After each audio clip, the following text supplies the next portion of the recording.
पक्ष्यांच्या किलबिलाटाने त्याला जाग आली. खिडक्यातून येणारा सूर्यप्रकाश आणि एकूणच येणारी थंड हवा आल्हाददायी वातावरणाचा अनुभव करून देत होती. पलंगावरून उठला आणि ब्रश करून खाली आला. वाड्याच्या माझघरात त्याचे सगळे भावंड मामा मामी बसून इकडच्या तिकडच्या गप्पा मारत हसत खेळत होते. अरे ये रवी ये, कशी झाली झोप? मामाने विचारलं. हो मामा, चांगली झाली. रात्री काय लाईट गेली होती का? रवीने विचारलं. नाही रे, पण तसं का विचारलं? तुझ्या खोलीतील लाईट बंद होती का रात्री? मामा म्हणाला. थोडा वेळ बंद झाली, पण नंतर आली. रात्रीचा जो प्रकार त्याने विहिरीजवळ पाहिला तो त्याने इतरांना सांगायचा टाळला. रवी, तुझा वाढदिवस कधी असतो? मामीने रवीच्या हातात चहाचा कप देत विचारलं. 15 जुलै. पण का विचारलं? अरे 15 जुलै म्हणजे अजून 3 दिवसांनी. चला, बरं झालं तू इथे आहेस. आपण सगळे एकत्र मिळून तुझा वाढदिवस साजरा करू. त्या दिवशी तुला काय आवडतं ते सांग, मग जेवणाला मी तोच बेत करीन. मामी म्हणाली. चल, पाणी गरम करायला ठेवलेले, आंघोळ करून घे, मग आपण माईला बघायला तिच्या खोलीत जाऊ. मामा म्हणाला. रवीने आंघोळ वगैरे उरकली. कपडे घालून तयार होऊन तो खाली आला. मामीने त्याच्या आवडीची थालीपीठ केली होती. नाश्ता करून आता ते वाड्याच्या 3ऱ्या मजल्याकडे चालू लागले. म्हातारीची खोली 2ऱ्या मजल्यावर असण्याचे कारण म्हणजे कित्येक वर्षांपूर्वीपासून तिची हीच खोली होती. रवी बरोबर सुधाकर, दिलीप हे त्याचे भाऊ आणि शकू आत्या असे 3 जण तर होतेच. शिवाय मामा आणि मामी देखील होते. खोलीचं जुनाट दार उघडत मामा आणि मामी आधी खोलीत आले आणि मग मागे मागे बाकीचे सगळे आणि रवी. मच्छरदानीने आच्छादलेल्या एका जुनाट अशा भल्या मोठ्या पलंगावर एक गलेलठ्ठ म्हातारी झोपलेली होती. तिचे डोळे बंद होते आणि पोटाची हालचाल मंद अशा श्वासामुळे होत होती. अंगावर एक जाडसर रजई पांघरलेली होती आणि तिच्या बाजूच्या खुर्चीवर एक मध्यमवयीन महिला बसलेली होती. मामा आणि मामीला बघताच ती महिला खुर्चीवरून उठून उभी राहिली. रखमा, काय म्हणते माई? काही सुधारणा आहे का? म्हातारीच्या बाजूला असलेल्या सलाईनच्या बाटलीकडे बघत मामा म्हणाला. नाही मालक, काही सुधारणा नाही, ते तसे झोपूनच आहेत. बरं, ज्योतिषी रामशास्त्री कधी येणार आहेत? मामाने मामीला विचारलं. ते येतील 11:30 पर्यंत. रामशास्त्री? आता हे कोण? अरे आपले खानदानी ज्योतिष आहेत, त्यांना बोलावले. माईचा हात बघून त्यांना काही सांगता आलं तर. खरं तर असं करू नये. कोणाच्या मृत्यूची तारीख किंवा वेळ ज्योतिषी सांगत नाही, पण कसंबसं रामशास्त्रींना मी तयार केलं आहे. आता तसंही माईचं वय खूप आहे, त्यामुळे या सगळ्या गोष्टी विचारणं गरजेचं आहे की आपल्या हातनं काही चूक होती, तिची कोणती इच्छा अपूर्ण राहिली आहे का, किंवा कसला ग्रहदोष किंवा गृहदोष तर नाही. या सगळ्या गोष्टी विचारण्यासाठी त्यांना मी बोलावलं आहे. बरं जाऊ दे, तुम्ही सगळे माईची विचारपूस करा. तुमच्या कोणाचा तरी आवाज ऐकून कदाचित ती काहीतरी प्रतिसाद देईल. मामी म्हणाली. आधी सुधाकर आणि दिलीपने माईजवळ जाऊन तिचा हात हातात घेतला आणि तिची विचारपूस करायला सुरुवात केली, पण त्यांच्या कोणत्याही बोलण्याला तिने कोणताच प्रतिसाद दिला नाही. शकू आत्याने देखील विचारपूस केली, पण माईचं शरीर म्हणजे निपचित पडल्यासारखं झालेलं. रवी आता त्या पलंगाजवळ आला. खरं सांगायचं तर म्हातारीवर त्याचा प्रचंड राग होता, पण आता तो त्याला दाखवता येत नव्हता. माई, कशी आहेस तू? लवकर बरी हो, कळलं? असं नाम मात्र विचारल्यासारखं करून रवी तिथून उठू लागला. पुढच्या क्षणी त्याच्या हाताला कोणीतरी घट्टपणे पकडल्यासारखं त्याला वाटलं. त्याने वळून त्या पलंगाकडे पाहिलं आणि माईने त्याचा पकडलेला हात पाहून त्याच्या अंगावर सरकन काटा आला. ती पकड इतकी घट्ट होती की रवीला तो हात सोडवला जात नव्हता आणि ती घटना बघून तिथे असलेले सगळेजण साट पडले होते. रवीने कसाबसा स्वतःचा हात म्हातारीच्या हातातून सोडवला आणि पुढच्या क्षणी म्हातारीच्या पापण्या हळूहळू हालू लागल्या आणि तिने डोळे उघडले. रवी, तुझ्या शब्दात तर जादू निघाली रे. तुझी 4 शब्द तिच्या कानात पडले आणि तिने हालचाल करायला सुरुवात केली रे. सुधाकर म्हणाला. म्हातारीने आता पूर्णपणे डोळे उघडले आणि तिची नजर सर्वप्रथम रवीवरच गेली. रवीकडे बघत तिने एक विकृत असं स्मित हास्य केलं. रवीला कसली तरी आठवण आली. रवी आता पलंगापासून थोडा मागे सरकला. रखमा काकूने आता बाजूला असलेल्या तांब्यातलं पाणी म्हातारीला पाजलं. म्हातारीची नजर अजूनही रवीवरच खिळलेली होती. ती तर कुणाकडे बघतही नव्हती. माई, आता कशी आहेस? बरं वाटतंय का? ते बघ, कोण कोण आले तुला बघायला. मामा आता तिच्याशी बोलू लागला, पण तिचं लक्ष नव्हतं. ती रवीकडेच बघत होती. तिची ती जालिम नजर रवीला आता टोचू लागली. तिच्या त्या नजरेत काहीतरी होतं, ज्यामुळे का कुणास ठाऊक रवीला अचानकच खूप उदास उदास वाटायला लागलं होतं. त्या खोलीत त्याला आता घुसमटल्यासारखं होऊ लागलं होतं. त्याने शेवटचा एकदा म्हातारीच्या नजरेत बघितलं. म्हातारीचं वय इतकं असूनही अजूनही तिचे केस काळेभोर, घनदाट आणि कुरळे होते. पण एक गोष्ट जी फक्त रवीने नोटीस केली, ती बाकी कोणीही नोटीस केली नाही, ते म्हणजे म्हातारीचे केस काही अंशी ओलसर दिसत होते. पण मगाशी रवीला काहीतरी आठवत होतं, ते आता तो पूर्णपणे विसरला होता. अजून एक विचित्र गोष्ट म्हणजे त्याचं डोकं आता हलकं हलकं ठणकू लागलं होतं. मामा, मामी आणि इतर लोक आता माईच्या आसपास उभे होते आणि तिची विचारपूस करत होते.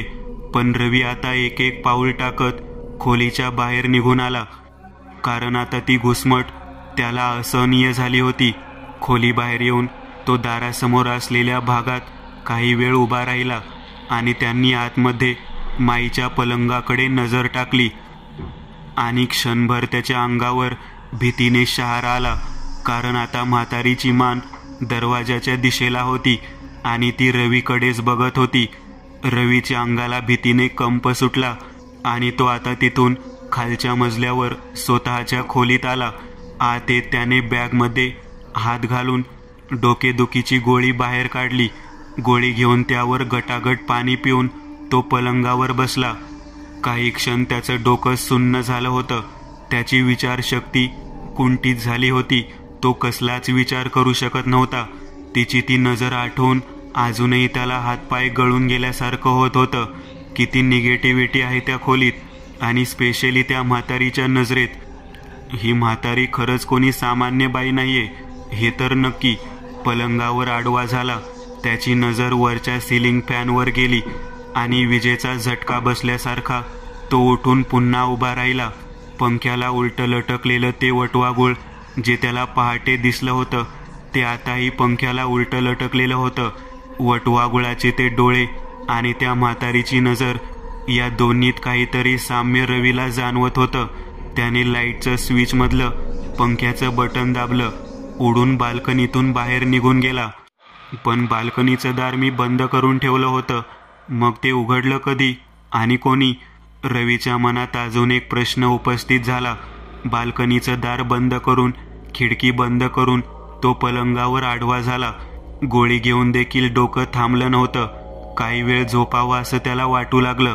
तो डोळे मिटून तसाच पडून राहिला आणि काही क्षणातच त्याला झोप लागली. निर्धास्तपणे झोपलेल्या रवीला एका गोष्टीची किंचितही कल्पना नव्हती की त्याच्या पलंगाच्या खाली एक स्त्री पलंगाच्या खालच्या बाजूला चिकटून बसलेली होती. ही स्त्री तीच होती जी रात्री त्याच्या बाजूला झोपून त्याला निहाळत होती. रवी झोपेतून दचकून जागा झाला. त्याला आज परत तेच स्वप्न पडलं होतं जे त्याला 2 दिवसापूर्वी पडलं होतं. स्वप्नात एका प्रेताजवळ रडणारी ती लठ्ठ स्त्री, चिकू चिकू म्हणून हाक मारणारी तीच स्त्री, मध्येच रडता रडता विकृतपणे हसणारी ती स्त्री आज त्याला परत स्वप्नात दिसली होती.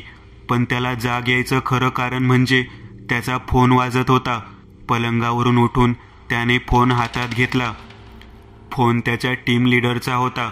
हॅलो रवी, अरे तुला थोडा त्रास देतोय, पण ऐक ना, आज आपल्या US एका क्लायंट बरोबर एक व्हिडिओ कॉल आहे रात्री 2 वाजता. तर फक्त त्यावेळी अवेलेबल राहा. मला थोडा सपोर्ट लागेल तुझा. रवीचा टीम लीडर राकेश म्हणाला. ओके राकेश, नो प्रॉब्लेम, मी आहे अवेलेबल तेव्हा. रवीने मोजके बोलून फोन ठेवला. त्याने घड्याळात बघितलं. दुपारचा 1 वाजला होता. तो खोलीतून खाली आला. माझघरामध्ये सगळे शांतपणे चिंतेत बसले होते, काय झालं मामा एवढ्या टेन्शनमध्ये? रवीने विचारलं. अरे एक प्रॉब्लेम झाला. ते आपले ज्योतिषी रामशास्त्री इकडे यायला निघाले होते. वाटेत त्यांचा अपघात झाला. ते ICU मध्ये आहेत.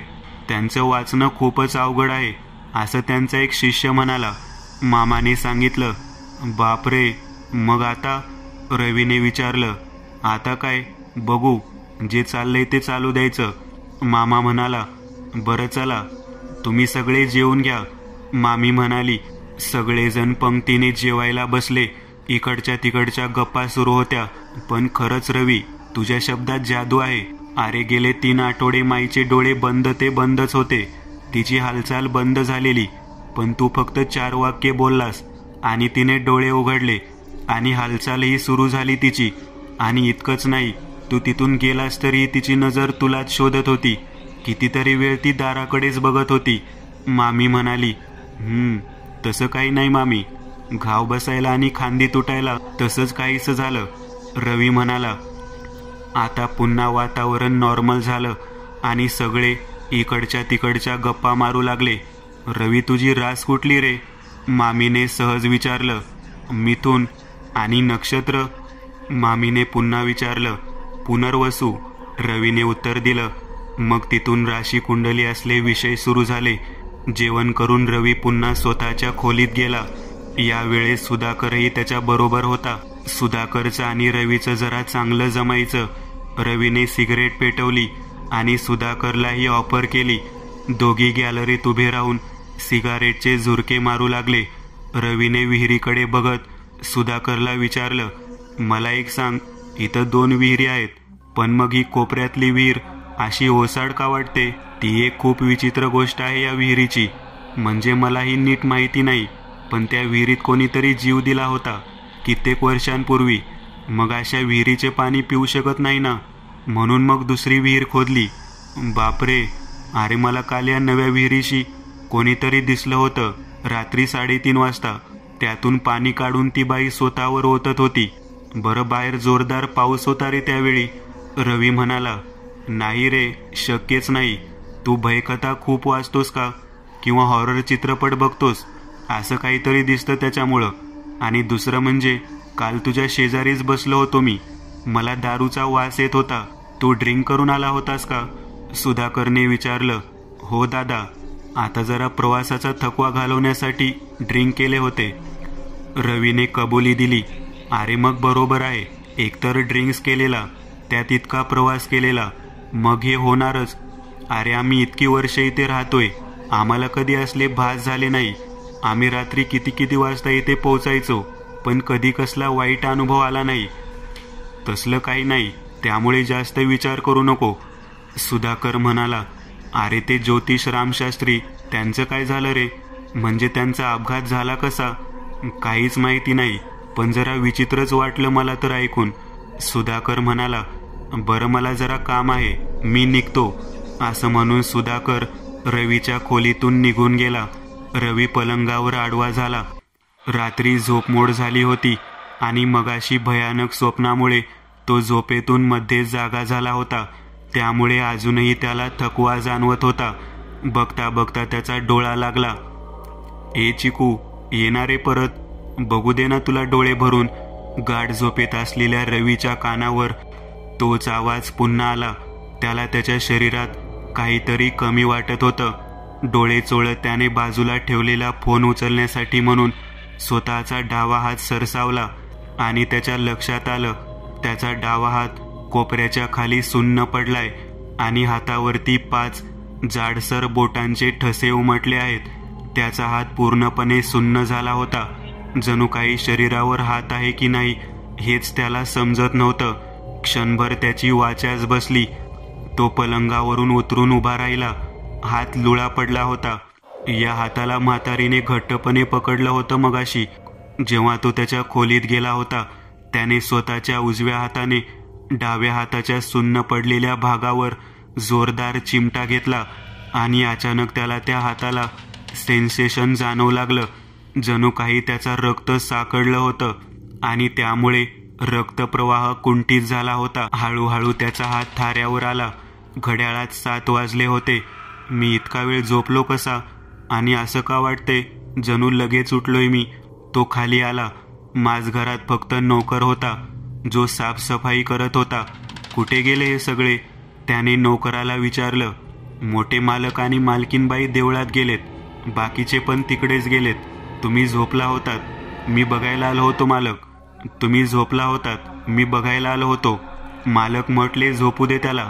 नोकर म्हणाला बरं ठीक आहे, मी पण जरा बाहेर जाऊन येतो, रवीने सांगितलं. आणि तो वाड्याच्या बाहेर आला. तो तसाच चालत चालत गावातून फिरत फिरत निघाला.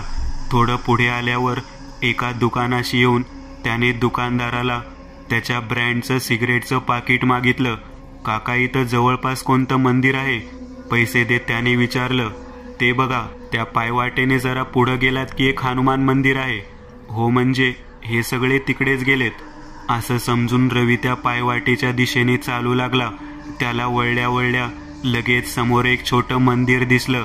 त्याने आतमध्ये नजर टाकली. बाहेरून तर त्याला कोणीच दिसलं नाही. म्हणजे हे लोक कुठल्या तरी दुसऱ्या मंदिरात गेले आहेत बहुधा. पण आता आलोच आहे तर दर्शन घेतो असं म्हणत रवी मंदिराच्या पायरीशी आला. चप्पल बाहेर काढून तो मंदिराच्या आत शिरला. त्याने आधी आत डोकावलं. बजरंगबलीची सुंदर अशी शेंदुराने आच्छादलेली मूर्ती पाहून मनाला खूप बरं वाटलं. मंदिराच्या उजव्या भिंतीकडे तोंड करून एक साधू झोपला होता. त्याची झोप मोड होऊ नये म्हणून रवीने घंटानाद न करता आत पाऊल टाकला. त्याचं पाऊल आत पडताच बाजूच्या भिंतीलगत झोपलेला साधू अचानक ताडकन उठून बसला. त्याचं ते झोपेतून उठणं असं होतं की क्षणभर रवीही एक पाऊल मागे सरकला. पण मग तो बजरंगबलीचं दर्शन घेऊ लागला. तो साधू एकटक रवीकडे पाहत तसाच बसून राहिला. प्रदक्षिणा मारताना रवीची आणि साधूची नजरानजर झाली आणि साधूच्या डोळ्यात असलेली चमक आणि चेहऱ्यावरचं तेज रवीने अनुभवलं. प्रदक्षिणा घालून रवी दुसऱ्या बाजूला भिंतीला टेकून जरा विसावला. साधू अजूनही त्याच्याकडे बघत होता. आता 5 मिनिट झाली होती. त्याची ती नजर आता रवीला टोचू लागली. रवी उठून जाऊ लागला. निघालास? साधूने जाणाऱ्या रवीला मागून आवाज दिला. रवीने वळून त्याच्याकडे बघितलं. तुम्ही मला काही म्हणालात का महाराज? रवीने मागे वळत विचारलं. हो, तुलाच म्हणतोय मी. दुसरं इथं कोण नाहीये. म्हणजे तसं इथं बरेच लोक आहेत, पण तुला ते दिसणार नाहीत. काय म्हणत आहात बोला. रवी आता साधूच्या जवळ येऊन बोलू लागला. दूर दूर राहून बोल. मृत्यूची सावली असलेल्या माणसाची सावली साधूवर पडणं चांगलं नसतं. मृत्यूची सावली माझ्यावर? रवीच्या छातीत आता धडधड होऊ लागली. हो, मृत्यूच. आणि तोही असा तसा नाही, विभत्स. मी तुझ्या मागावर आहे, फक्त योग्य क्षणाची वाट बघत आहे. ती वेळ आली की मग मी तुझ्यावर झडप घालायची वाटच बघत आहे.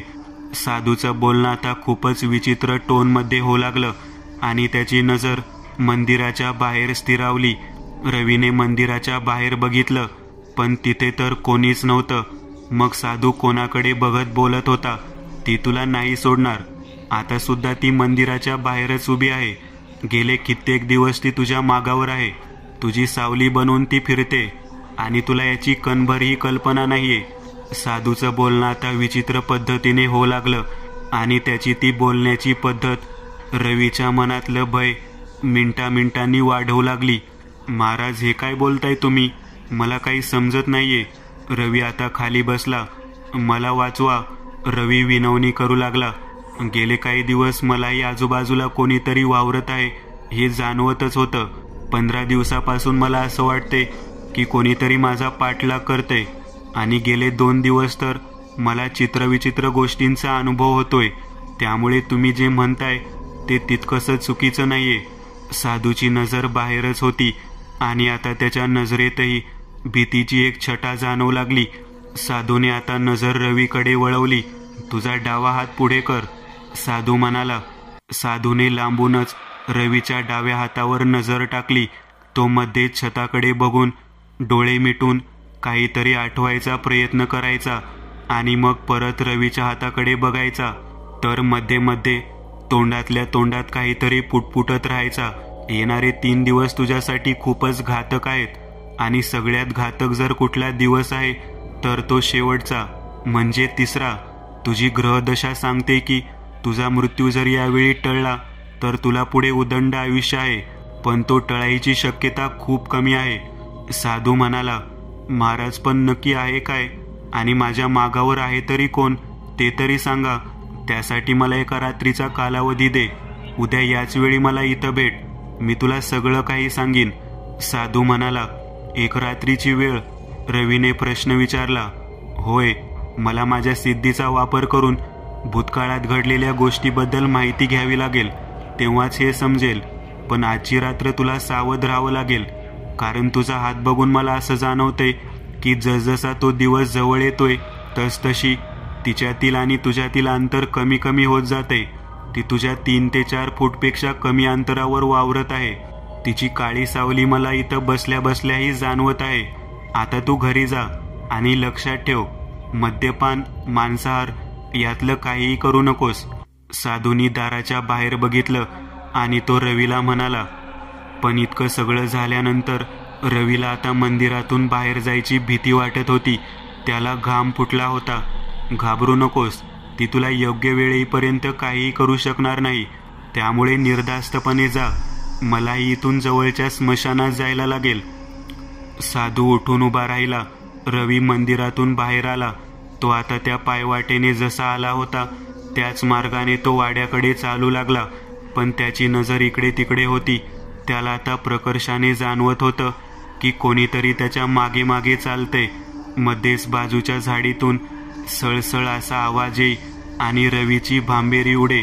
पण मग तो स्वतःला सावरत असे. वाटेत 2 सिगारेटी ओढून झाल्या होत्या, पण त्या साधूचे शब्द मनात नको नको ते विचार आणत होते. नक्की कोण आहे? माझ्या जीवावर उठलेली ती, नक्कीच ती माई असणार, तीच जी मला स्वप्नातही दिसली. मग तिच्या खोलीत गेलो होतो तेव्हाही तिचं माझा हात पकडणं, तिची विचित्र नजर. खरंच ही म्हातारी साधी नाहीये.